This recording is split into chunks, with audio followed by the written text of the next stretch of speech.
Sherebangla Fazlul research institute কর্তৃক আয়োজিত অবিভক্ত বাংলার প্রথম প্রধানমন্ত্রী শেরেবাংলা ফজলুল হক এর 150তম মৃত্যুশত জন্মবার্ষিকী উপলক্ষে শেরেবাংলা ফজলুল হক রিসার্চ ইনস্টিটিউট এর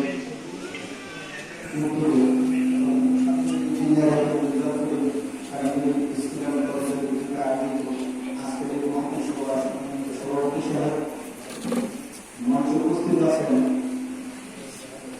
আমাদের অভিভাবক জনাব মোহাম্মদ মোক্তার হোসেন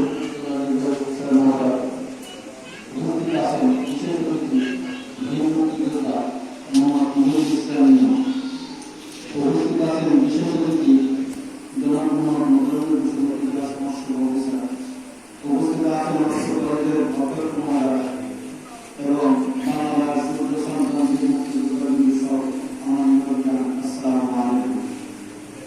আমার পরে মূল্যবান বক্তারা বক্তব্য রাখবেন, বক্তব্য করতে চাইবেন একটা কথা না বলবেন না।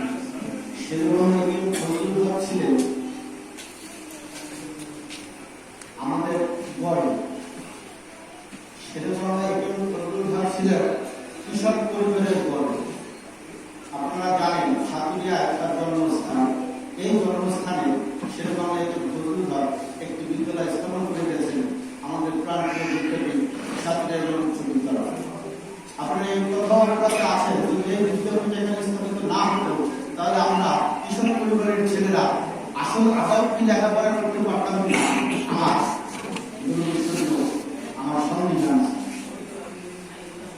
এত বড় একটা মহামানবের এই সাতুরিয়ার জন্মস্থান, এই সত্য সাতুরিয়ায় তার জন্য উল্লেখযোগ্য কোনো উন্নয়ন হয়নি বা তার জন্য আমরা কিছু উল্লেখযোগ্যভাবে করতে পারি। আমি ধন্যবাদ জানাই শেরেবাংলা রিসার্চ ইনস্টিটিউটের প্রতিষ্ঠাতা চেয়ারম্যান আব্দুল করিম রহমতুল্লাহ মহোদয়কে, যিনি ব্যক্তি উদ্যোগে আমাদের সকলকে নিয়ে এই শেরেবাংলা রিসার্চ